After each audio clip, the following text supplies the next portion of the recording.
ආයිබෝවන් දුවේ පුතේ. අද අපි කතා කරන්නේ 9 ශ්‍රේණිය 3 වෙනි වාරයේ දෙවෙනි ප්‍රශ්න පත්‍රයට එන ප්‍රස්ථාර ගණන. අපි ඉක්මනින් බලමු මේ ප්‍රස්ථාර ගණන හදන්නේ කොහොමද කියලා. එතකොට මේකේ තියෙන්නේ y සමානයි 2x ඍණ 3 සමීකරණයේ ප්‍රස්ථාරය ඇඳීම සඳහා සකස් කරන ලද අසම්පූර්ණ අගය වගුවක් තමයි දීලා තියෙන්නේ. අගය වගුව දීලා තියෙනවා. අපිට තියෙන්නේ එක හිස් තැනක් පුරවන්න විතරයි.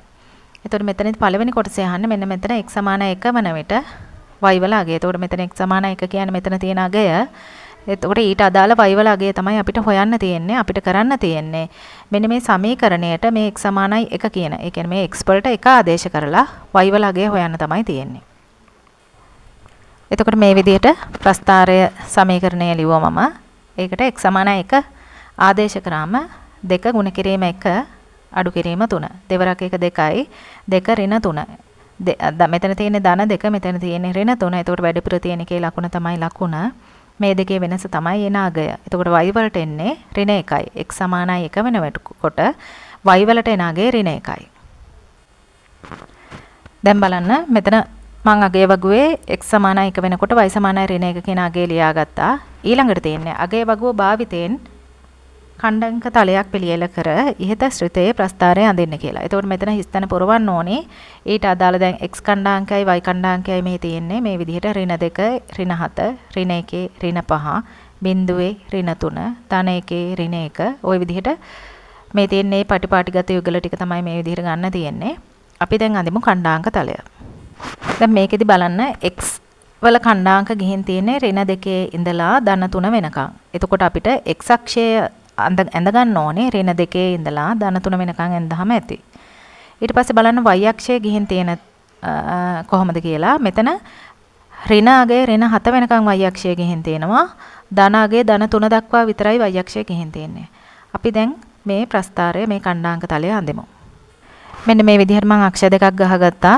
දැන් ඔයාලා අඳිද්දී අර ඉස්සෙල්ලම අගය වගුවේ x අගය ගිහින් තියෙන්නේ කොයි සංඛ්‍යා අතරද කියන එක බලලා තමයි මේක ඇඳ ගන්න ඕන. දැන් මෙතන x ඛණ්ඩාංක ගිහින් තියෙන්නේ ඍණ 2 ඉඳන් ධන 3 වෙනකන් මේ විදිහට පරතර සමාන වෙන විදිහට x අක්ෂය ඇඳ ගන්න ඕනේ. මෙතන තමයි බිඳුව මේ තියෙන්නේ මූල ලක්ෂය. ඒ කියන්නේ x අක්ෂයයි y අක්ෂයයි ඡේදනය වෙච්ච තැන තමයි මූල ලක්ෂය. මේ පැත්ත ඍණ. දැන් මෙන්න මෙතනදී මෙතන කොටු 2යි මෙතන කොටු 3යි. එහෙම වෙන්න බෑ.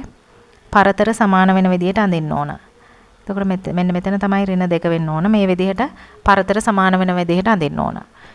ඊට පස්සේ y අක්ෂය ගිහින් තිබුණේ අගය වගුවේ ධන 1 ඉඳලා ඍණ 7 වෙනකන්. එතකොට ඉර උඩට එන්නේ ධන 3 දක්වා විතරයි y අක්ෂය.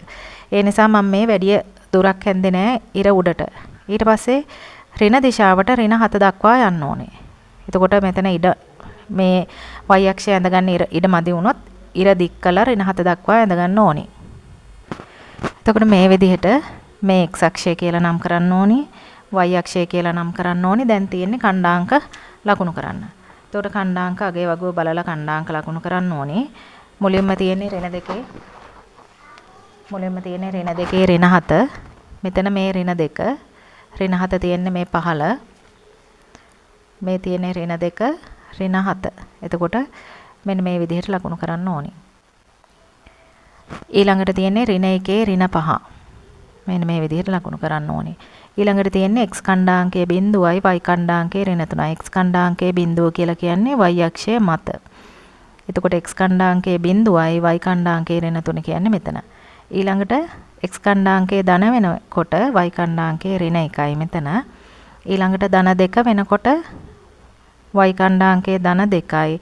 x ඛණ්ඩාංකයේ ධන 3 වෙනකොට y ඛණ්ඩාංකය ධන 3යි. මෙන්න මේ විදිහට ලකුණු කරන්න ඕනේ.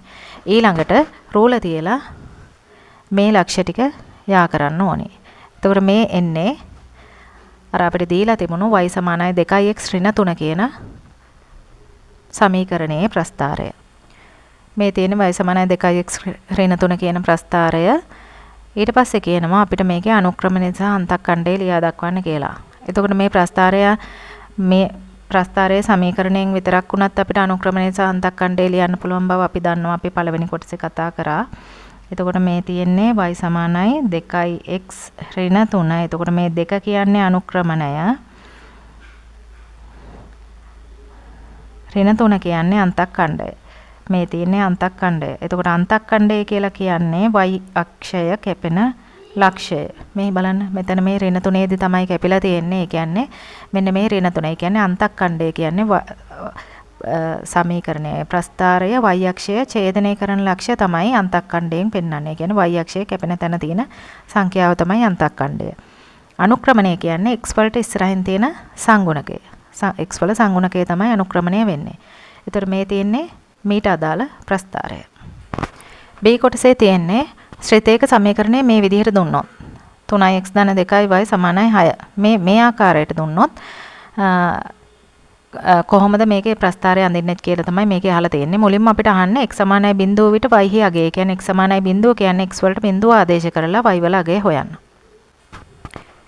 මේ විදිහට x සමානයි බිඳුව x වලට ආදේශ කරාම 3 වරක් බිඳුව බිඳුවයි. මෙතන 2y සමානයි 6යි. බිඳුව ධන 2y සමානයි 6යි. බිඳුව කියන්නේ වටිනාකමක් නැහැ. 2y සමානයි 6යි කියන්නේ දෙපැත්තම 2කින් බෙදුනම y අගය සමානයි 6 2කින් බෙදුනම 3යි කියලා හොයාගන්න පුළුවන්. ඊළඟට අපිට කියනවා දෙවෙනි කොටසේ y සමානයි බිඳුව විට x අගය සොයන්න කියලා. මෙතන y වලට බිඳුව ආදේශ කරාම දෙවරක් බිඳුව බිඳුවයි. මෙතන බිඳුවක් වෙනවා. එතකොට 3x සමානයි 6යි. දෙපැත්තම 3ෙන් බෙදනවා x වල අගය හොයන්න. එතකොට x සමානයි 2යි. ඊළඟට අපෙන් අහන්නේ ඒ කොටසේ පිළියෙල කළ ඛණ්ඩාංක තලය මතම මෙම ශ්‍රිතයේ ප්‍රස්ථාරය අඳින්න කියලා. එතකොට අපි අඳපු මේ ප්‍රස්ථාරය මතම තමයි මේ ශ්‍රිතයේ ප්‍රස්ථාරය අඳින්නේ. එතකොට අපි දන්නේ ඛණ්ඩාංක දෙකක අගයන් දැන් අපි දන්නවා. අපි දැන් හොයාගත්ත ඛණ්ඩාංක දෙක තමයි මෙතන x සමානයි බිඳුව වෙනකොට y සමානයි 3යි කියලා හොයාගත්තා. ඒ කියන්නේ x වල ඛණ්ඩාංකය බිඳුවයි y වල ඛණ්ඩාංකය 3යි. අනිත් දෙවෙනි කොටසේදී අපි හොයාගත්ත y සමානයි බිඳුව විට x සමානයි 2යි කියලා. ඒ කියන්නේ x වල ඛණ්ඩාංකය 2 වෙනකොට y වල ඛණ්ඩාංකය බිඳුවයි. ඔන්න ඔය කියන ලක්ෂ දෙක ලකුණු කරලා අපිට මේ ශ්‍රිතය අඳින්න පුළුවන් ලේසියෙන්ම. ඒ කියන්නේ මුලින්ම ලකුණු කරමු අපි බිඳුවේ 3. ඒ කියන්නේ x බිඳුව වෙනකොට y 3යි. x බිඳුව වෙනකොට y 3යි කියන්නේ මෙන්න මෙතන තමයි x ඛණ්ඩාංකය බිඳුවයි y ඛණ්ඩාංකය 3යි. ඊළඟ ඛණ්ඩාංකය තමයි x 2 වෙනකොට y බිඳුවයි. ඒ කියන්නේ x අක්ෂය මත x 2 වෙනකොට y බිඳුව කියන්නේ මෙන්න මෙතන. මෙතන තියෙන්නේ x ඛණ්ඩාංකය 2යි x අක්ෂය මත නිසා y ඛණ්ඩාංකය බිඳුවයි. ඒතර අපිට හරියම ලේසියෙන් මේ ලක්ෂ දෙක යා කරලා මේ ප්‍රස්ථාරය මේ විදිහට අඳින්න පුළුවන්. මෙන්න මේ විදිහට ඛණ්ඩාංක දෙක යා කරලා මේ ප්‍රස්ථාරය අඳින්න පුළුවන්. මේ විදිහට අපිට මේ ප්‍රස්ථාර ගාන අවසන් කරන්න පුළුවන්.